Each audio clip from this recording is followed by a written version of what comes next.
em discutir as próprias instituições em que se está inserido e os saberes dominantes nessas instituições. Eu queria que vocês reduzissem um pouco as expectativas com relação à possibilidade do grupo de trabalho apresentar qualquer solução prodigiosa, definitiva. Uma das coisas que a gente descobriu, na verdade, essas pessoas descobertas, os comunicados, a gente aprofundou a pesquisa recentemente, é que houve uma iniciativa de regulamentação da profissão de odontologia no Brasil. E isso ocorreu em 1976. Mas houve um parlamentar do Paraná que contribuiu também para apresentar propostas de lei de regulamentação de várias outras profissões, uma das quais eu cito para vocês aqui: biomédico, coveiro, ator de teatro, instrumentador cirúrgico, secretário, técnico de enfermagem, psicanalista clínico e despachante policial. Esse parlamentar do Paraná apresentou também uma proposta de regulamentação da profissão, um projeto de lei, mudado, tramitou, de aparecer pela legalidade, constitucionalidade e unicidade na CCJ, né? E isso não foi aprovado no recurso prático. Mas, de todo modo, eu queria destacar um parágrafo da justificativa do PL, né, Diário do Congresso Nacional. Procuramos, através do projeto, dar ao antropólogo um mínimo de apoio legal indispensável ao correto e tranquilo desempenho das atividades profissionais, cuja importância já foi destacada. Disciplinando o exercício da profissão, inclusive com a exigência de aplicação prévia, ficarão desde logo afastados os aventureiros, valorizando os exercentes da atividade e incentivando o ingresso de novos elementos na vigorosa carreira. Fecha aspas.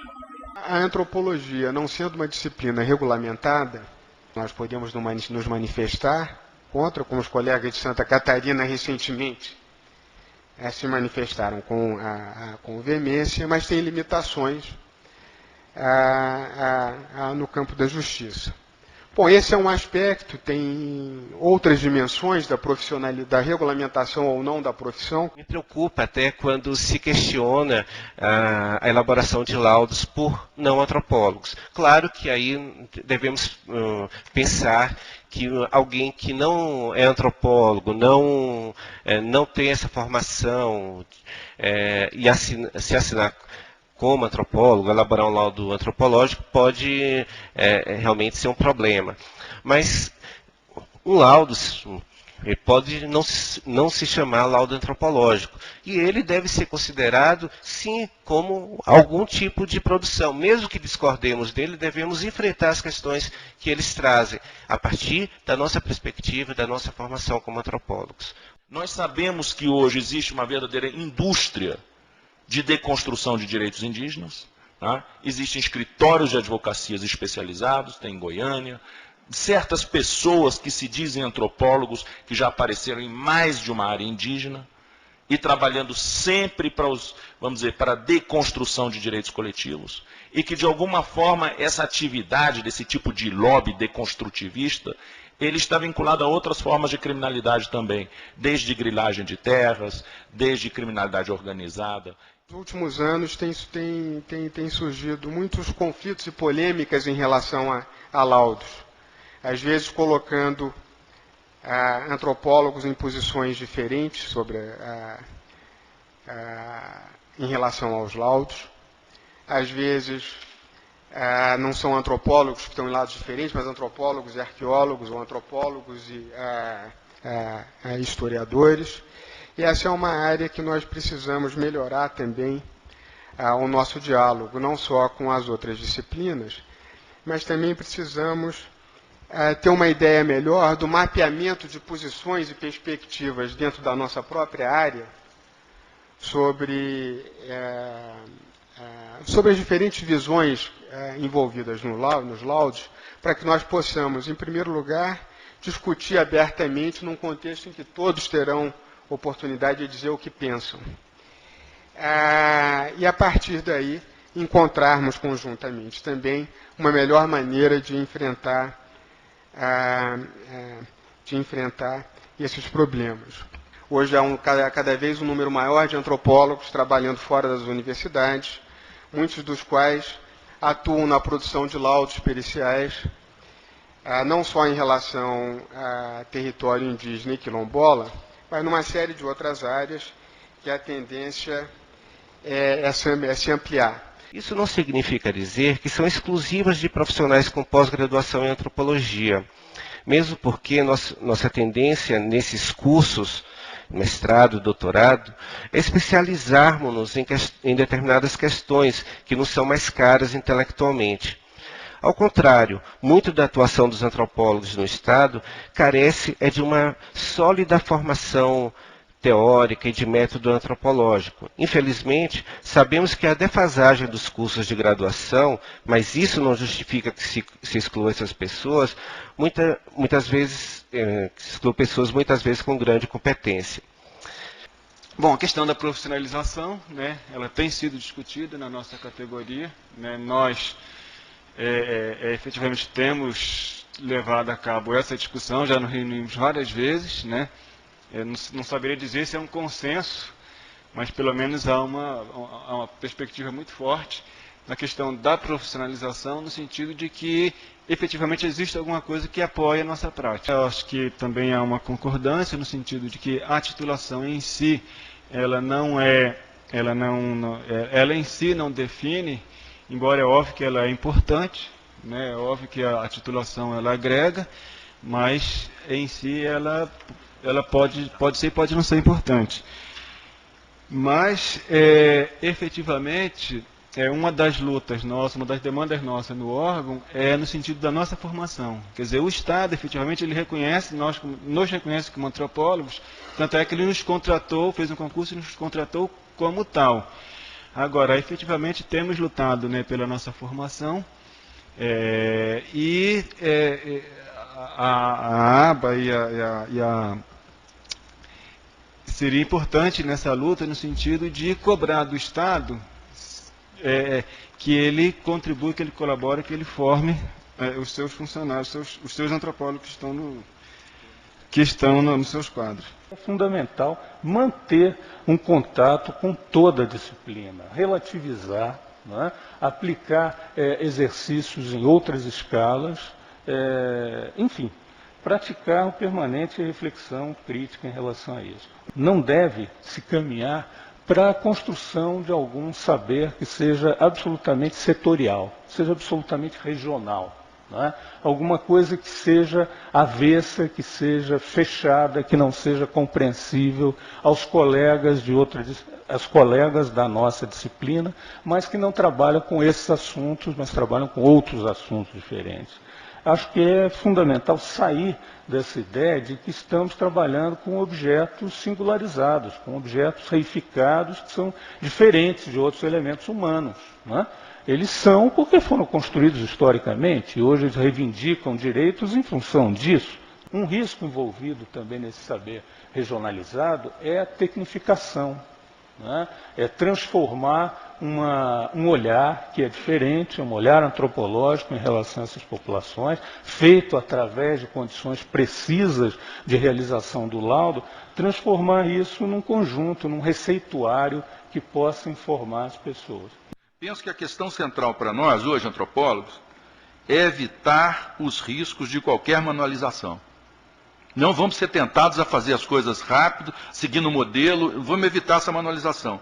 Reportando ao aspecto relacional dos procedimentos metodológicos, que aliás a Carta de Canas diz para esclarecer o procedimento, está isso explícita, recomendação 2 ou 3, não sei, é você que tem mais controle. Esclarecer o procedimento que devemos adotar, vamos esclarecer esse procedimento. Agora, sem insistir em qualquer forma de manualização, porque essa manualização ela pode ser extremamente prejudicial a nós. E isso vai estar se tornando perigoso, porque aumentou a demanda enormemente de laudos. E isso virou um circuito de mercado. Tem uma circulação hoje, que já falaram aí, que escapa na associação profissional. E as pessoas, todo mundo querem ter um manual. A normatização aqui, ela corre o risco também de ser idealizante. Nós estamos diante, efetivamente, de uma grande virada.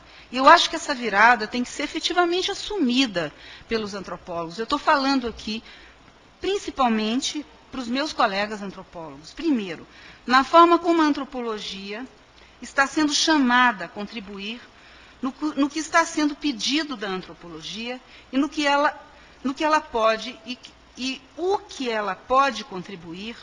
Então, está em jogo a delimitação do seu campo de ação, da sua identidade, da nossa identidade profissional.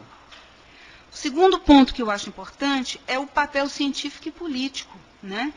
E o seu lugar nesses processos de transformação social, de aperfeiçoamento da sociedade, das estruturas e bases democráticas, e não só no seu papel de ajudar a delinear os sujeitos do direito, mas em como esse papel na sua missão, como essa missão é recebida e tratada nas instâncias administrativas e jurídicas. Registre-se diversos cursos que foram promovidos, cursos de laudos na aba, que eu propriamente ministrei junto com Eliane, com Guga, com Alfredo, quer dizer, essa parte com relação à questão do ensino. Demos cursos nos programas de pós-graduação, incluímos o debate sobre ética nas disciplinas de metodologia. Quer dizer, uma série de coisas foram produzidas do ponto de vista da melhoria da qualidade da produção acadêmica e da consideração sobre os aspectos que devem ser tomados, aspectos éticos e teóricos e científicos do ponto de vista do fazer antropológico. E muito do que seria a reflexão ética, a reflexão da prática de pesquisa, né, em diferentes contextos, inclusive fora da pesquisa propriamente etnográfica, voltada para a apresentação de teses e dissertações, escrita de livros, era passível de discussão em espaços que eram não necessariamente de cursos, mas em espaços que eram espaços de discussão de pesquisa, em laboratórios. Os cursos teóricos de antropologia continuam não encompassando a discussão ética, a discussão, por exemplo, metodológica. Eu creio que a gente deveria ter espaço na graduação e na pós-graduação para cursos dessa natureza. Pegar, uma coisa característica dos cursos de antropologia, né? Pegar temas e ver em contextos etnográficos muito diferentes, aqueles mesmos problemas com abordagens muito distintas. Isso poderia ser feito, por exemplo, na questão de etnografias breves. Mas não, o treinamento continua sendo um treinamento para uma suposta etnografia de longo prazo. Existe o efeito escola, que está para além das nossas escolhas, né? E que faz com que a gente entre nessa coisa mais massificante. Isto deveria ser um ponto de revisão forte. Eu acho também que nós temos que incorporar essas novas maneiras de produção que têm estado colocadas ao nosso alcance. Não só novos gêneros de produção, mas também incorporação de outros procedimentos. Até que a gente pensar de incorporar isso nas nossas grades curriculares, né? Por exemplo, essas caracterizações de territórios, esses usos mais detalhados de certos instrumentos, como já estão sendo feitos, de GPS e outros, né? Eu acho que temos que começar, ou programas, ou softwares, temos que recorrer a novas, ao que a tecnologia está nos propiciando, por uma descrição etnográfica mais completa. Porque eles dão maior rigor ao que nós estamos trabalhando, nos permite aferir com maior acuidade os nossos registros, e eles também protegem mais aqueles com os quais nós trabalhamos, porque tudo fica muito transparente. Eu iria além. Eu diria que nós, operadores de direito, somos mal formados academicamente, né? Eu acho que antes da mudança na cabeça do juiz, é preciso mudar a cabeça do estudante de direito. Nossas universidades ainda estão bastante distantes dessa realidade. O caso, ele diz respeito exatamente a Santa Maria dos Pinheiros. Existem tramitando no INCRA 2 processos, um relativo a 1.000 hectares, e para esse processo nosso relatório não teve nenhuma valia, não é? Ele não, apesar de já concluído, ele não pôde ser utilizado, e a partir de uma ação interposta pelo fazendeiro, o juiz designou um agrônomo para dizer se o grupo é quilombola ou não. E há um outro processo aberto, então, posteriormente, relativo a 5.000 hectares, no qual o nosso relatório foi incluído para fundamentar as pretensões do grupo. No momento, a Procuradoria da República no Maranhão tenta convencer o juiz, não é, de que o nosso estudo seria suficiente. Nesse caso, não é, só para resumir, o relatório antropológico ele foi ultrapassado, digamos assim, ele foi derrotado, foi suplantado, tanto pela morosidade do aparelho de Estado, por problemas, por erros na montagem do processo, não é? Por divergências de ponto de vista entre setores internos ao próprio INCRA, por exemplo, o setor chamado setor quilombola e a Procuradoria, não é? E pela falta de informação, digamos assim, do juiz. Desde a faculdade de Direito que você aprende que o que você está aprendendo, na faculdade, não é o que vai acontecer na sua prática profissional. É isso? Então, isso aí me parece que é um ponto fundamental e crítico dessa questão. Então, a prática profissional, ela fica sujeita a valores e referências que são construídos em outro lugar.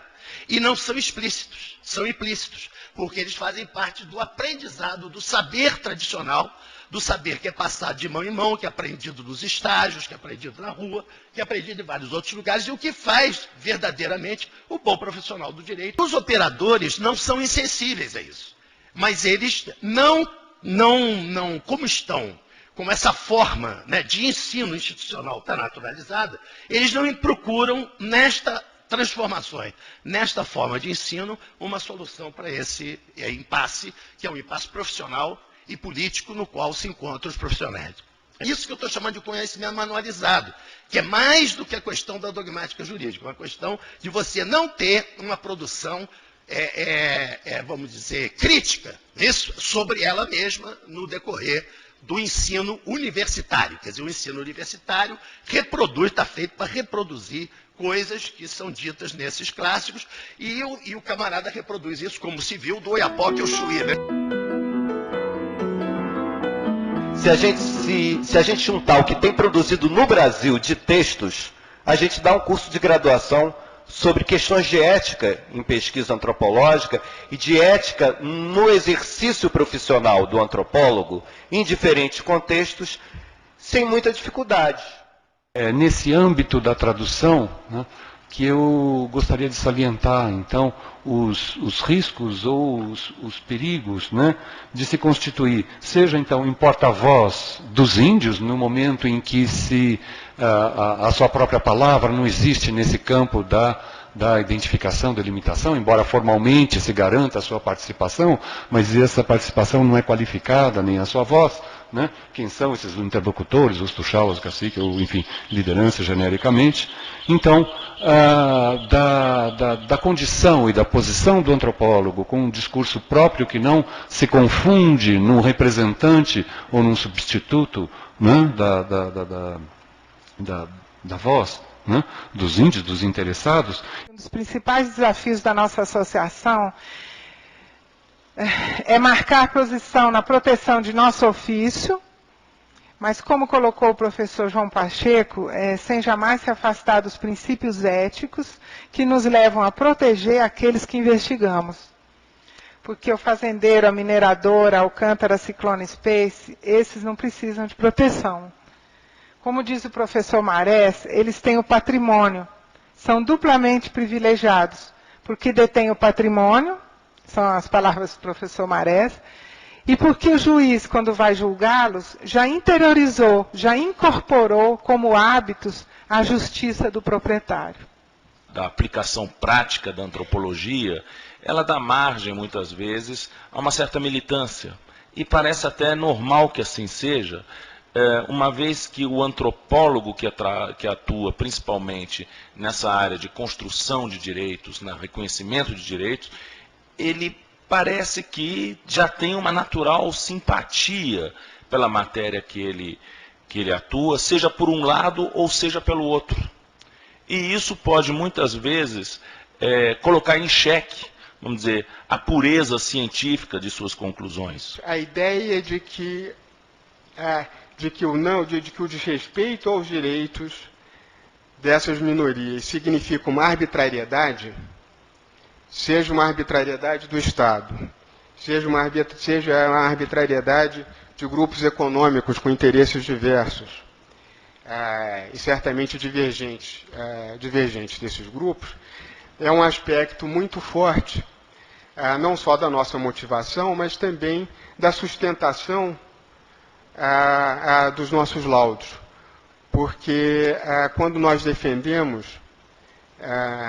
os direitos dessas minorias, nós não o fazemos, enfim, porque temos uma simpatia especial por eles, embora isso possa estar envolvido, nem por uma questão de opção pré-dada anteriormente, mas nós o fazemos porque esses grupos estão sofrendo arbitrariedade. Quem se envolve nessa situação, menos que ter uma consciência de estar